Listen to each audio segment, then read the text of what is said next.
Um primeiro tempo muito bom, né, Caramujo? O Chico da Costa já começou o jogo ali meio à la Ibrahimovic, né? Tentou ali um lance é, totalmente acrobático, mas o Cruzeiro começou bem, acho uma postura diferente do que foi o Cruzeiro diante do Pouso Alegre. É um primeiro tempo onde o Cruzeiro conseguiu imprimir uma pressão muito interessante na saída de bola, né? E até é legal a gente destacar isso, porque muita gente tinha essa dúvida, né? O Tite vai tentar fazer o que o Leonardo Jardim em alguns momentos fazia, de uma marcação mais pressão, de tentar dificultar a saída do adversário. E a gente podia escutar, né, assim, na transmissão, em alguns momentos, o Tite gritando o tempo inteiro para os atletas acelerarem no sentido de subir para pressionar e orientando muito bem esse tipo de situação. E aí, com bola, um Cruzeiro que conseguiu ter até uma certa desenvoltura também para construir. Acho que muito por conta da presença do Japa como um segundo volante, participando muito da saída de bola do Cruzeiro, em alguns momentos até liberando um pouco mais o Cauã Pratos para ocupar ali o espaço como um lateral mais avançado e o Japa baixando ali próximo dos zagueiros para ajudar nessa saída de bola. Muita presença dos jogadores por dentro ali,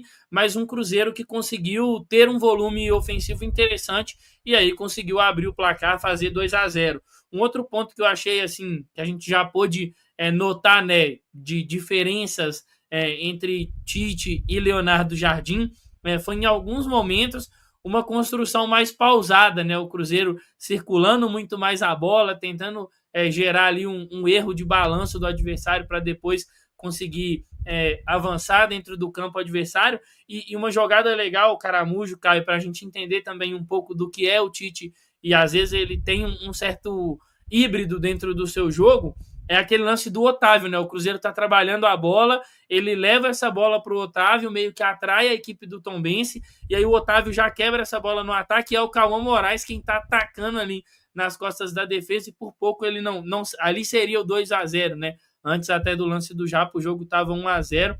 Então, eu gostei do primeiro tempo do Cruzeiro, acho que todo mundo bem desenvolto, o Arroio muito bem, o Chico fazendo ali bons pivôs, mas a gente pode observar que ele ainda talvez esteja fora, não diria fora de forma, né, mas tentando se colocar num ritmo mais adequado para o que o estilo de jogo, ou o começo de jogo do Cruzeiro, mas teve participações interessantes, vi muita gente nas redes sociais criticando a atuação do atleta, eu particularmente achei um bom jogo, nada assim acima da média, né? Não vou falar, nossa, o Chico fez uma partidaça, mas achei um bom jogo. E aí a segunda etapa, né, o Caraújo, Caio, acho que até ali os 10 primeiros minutos, o Cruzeiro até conseguiu controlar um pouco mais, não imprimiu o mesmo ritmo da primeira etapa, mas controlar um pouco mais, e acho que, não sei se foi questão física, cansaço, mas de fato a Tombense passou a ter maior controle do jogo. Acho que as mexidas também do Cristóvão Borges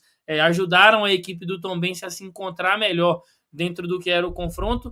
E aí, cara, assim, o Otávio, ele é muito azarado, né? É um bom menino, é um bom goleiro, mas ele é muito azarado, cara. A bola desvia, a barreira abriu ali, bola desvia, mata completamente o trabalho dele no lance.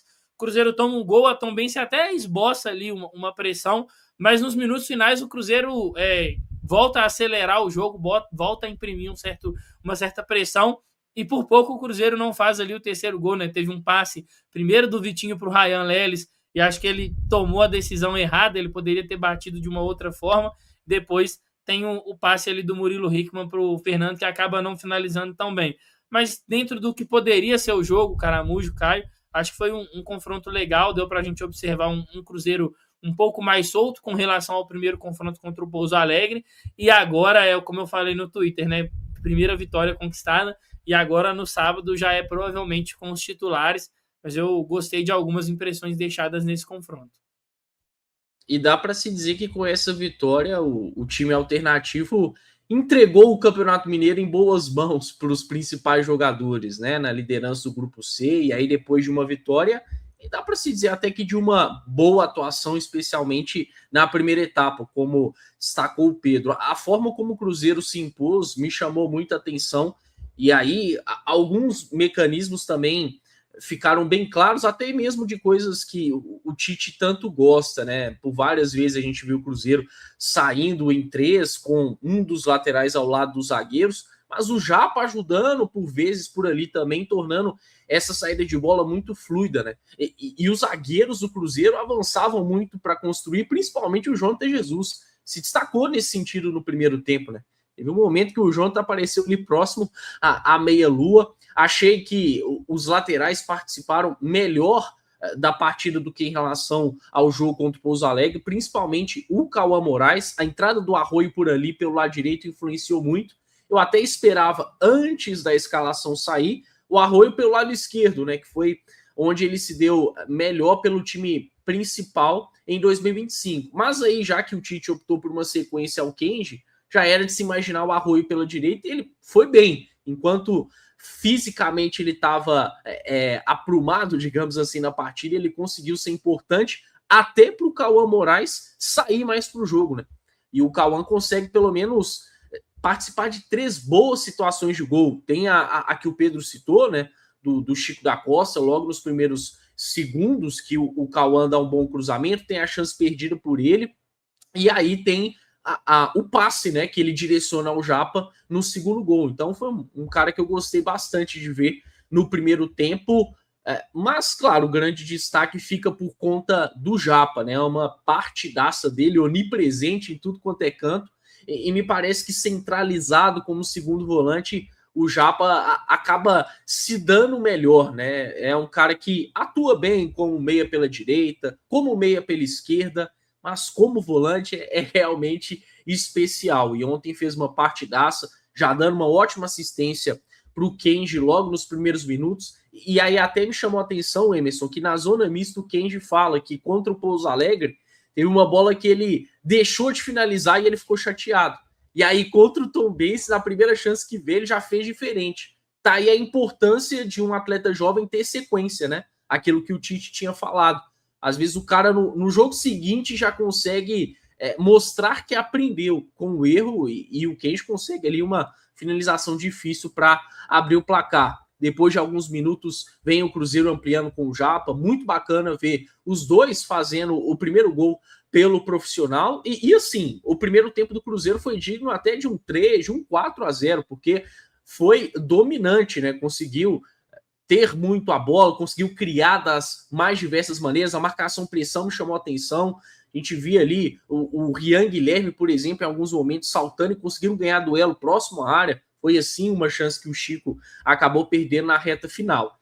Já era difícil de se imaginar o Cruzeiro mantendo o mesmo ritmo para o segundo tempo, porque foi muito forte e a gente está falando de um segundo jogo do ano, né?